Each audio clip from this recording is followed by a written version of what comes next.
Hi, our 90-minute FIFA Cup match has just started. So we've missed setting up our team, but we've luckily got it more or less set up how we would think we would like to.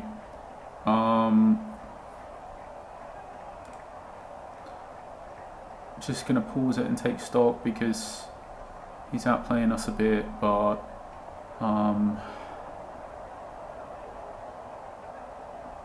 I think that's okay because we can just slow that tempo down. To be clear, this is the first match that we've got with the new update. So we've got a new layout here.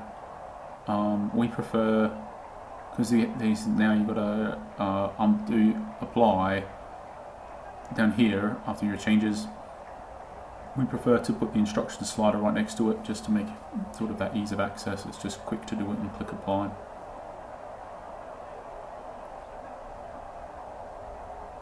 I guess so. I mean, I've always been this name. Always had this name in live for the past 1+ year. I use different name in each environment so I don't get mixed up where I am. So in beta, my team is called Little Badgers, and I have different colours on black and red there instead of red and white. So yeah, I just have different colours and different team name, and then different logo and whatever. Just because I just get so mixed up if they're not different. Even with the different names, just simply having the colours the same, which I've had at times.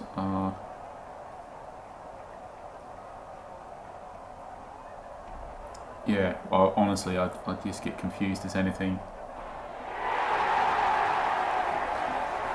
So up the tempo again.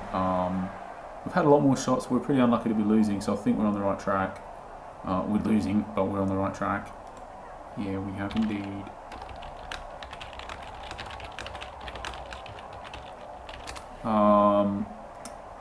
So I think we're okay to continue. Well, it's just weird still. It's like you just get so used to things being in a set way, and even now it's like because the things are just slightly different positioned, I find it harder to scan all this information and register it as quickly as before. I'm just going to have to get used to it though, because absolutely it's just way more convenient to have these instructions here. So just going to have to get used to it. I think the main thing I'm struggling with is I'm always looking to these sort of section where we used to have the match stats to quickly glance the match stats, and it's not there. It's in a different place, and I'm a little bit slower to pick stuff up. But that's just there's just a thing really. I mean, if you ever play, oh my god, I'm getting so sidetracked here. But if you ever play, other computer games where you're actually sort of more like real-time things, where it's action-based and you're using keyboard and stuff like that, and there's lots of actions and lots of keys, you can play sort of a game for ages and ages, and you realise that you've basically reached your limitations. Like the way that the keys are configured, or the mouse or whatever, is suboptimal, but you're so used to it. And if you've already played a game for ages, it can be like a huge decision basically to remap all your key layout to do something different that allows you to be more efficient, but you've got to relearn it all. So it's sort of so weird that you basically force yourself to be worse for a period of time, except that allows you to be better in the long term. And I think that's what's going on here, but just on a much smaller scale. I don't think it's going to be that long. I think it'll just be I think it'll just be a few matches, but to be honest, we've played lots of matches like this in development and beta, and we're still not used to it. So, but yeah, I think it's a big deal, but not a huge deal, I guess. We'll just have to get used to it, because it's just definitely optimal in the longer term to have it this way. As to our changes, I think more shots. We're losing, and we're outplaying them, and we're losing. So I definitely think it makes sense to stay attacking and to leave it as it is. And hopefully we score, and we just did score. It is a cup match, that's worth bearing in mind because there is extra time and penalty shootouts now. Which, now tell me how you came up with this checkerboard formation. Yeah.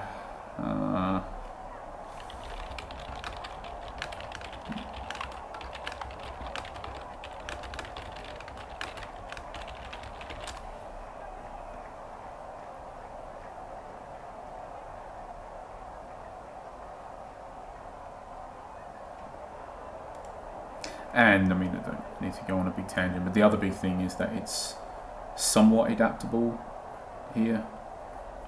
Somewhat.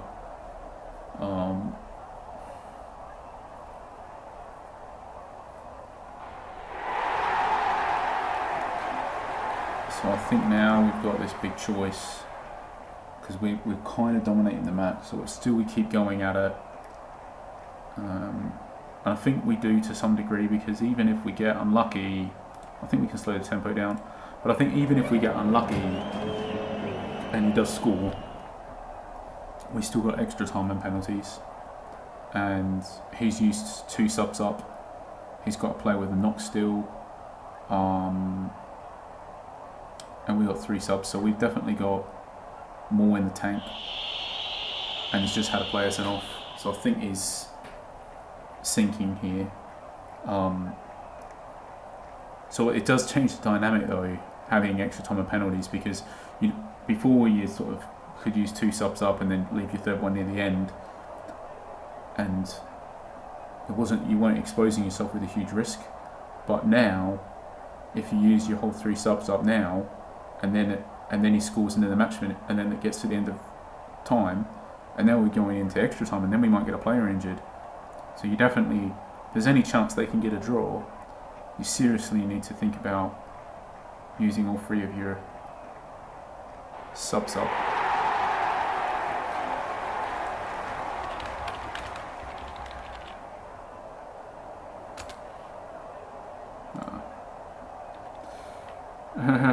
Okay, apparently you can't say kill on the...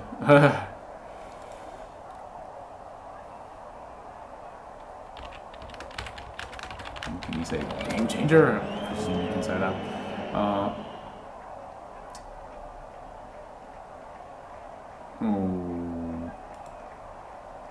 And we're too busy flapping about.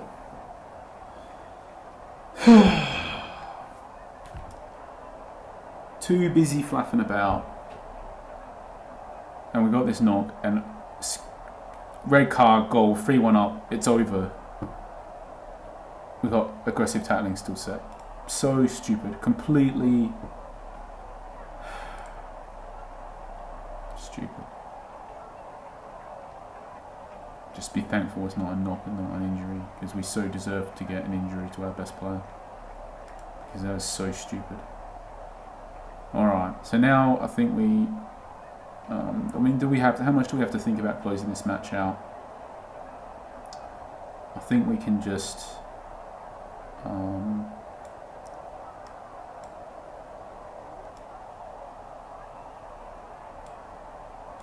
we'll just do this double solo thing, because... And I think we can press them. And we just got another knock to Tarantini.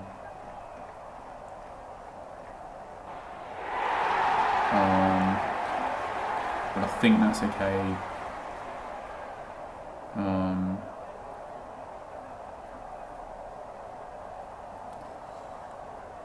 But yeah, I think the red card was...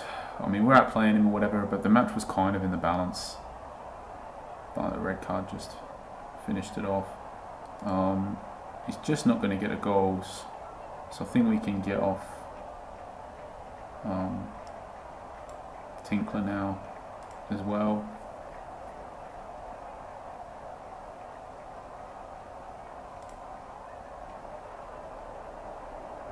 And I think that's officially over now, so we can just have a faster tempo.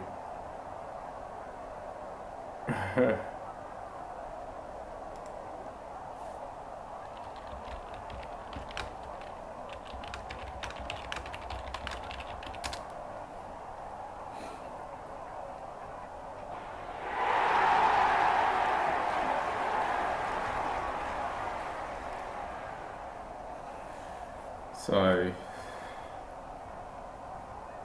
but apparently,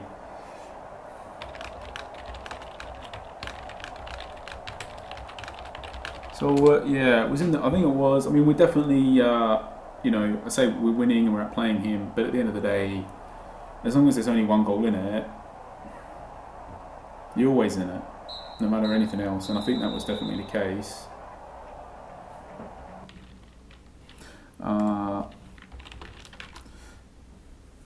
I think it was definitely the case, but the red card was a bit of a match-killing event, really. And then from the point where he's a man down and we're controlling the match, and then we score in this next goal, it's over, definitely. And then it's over unless we get a red card or two ourselves. And ironically, we've not changed the aggressive tackling straight after that goal, and increasing the chance that we'll get a red card or two, which is the only way that we were going to lose this match, and also increasing the chance that we could get an injury, which could hurt our chances in following matches.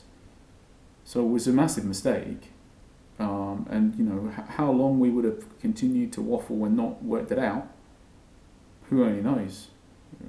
All depends on how good our waffling ability is, I guess, because the only reason why we realised it is because of that knock. So we're just very lucky that it was a knock and not an injury.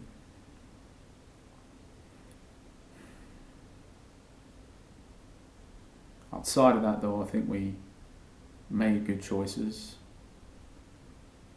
We were attacking. We were controlling the match. We were losing. We stayed attacking. We stayed with it. It paid off. We got a second, and then from the red card, I think that was all she wrote basically after that point. But and we made the mistake that we talked about.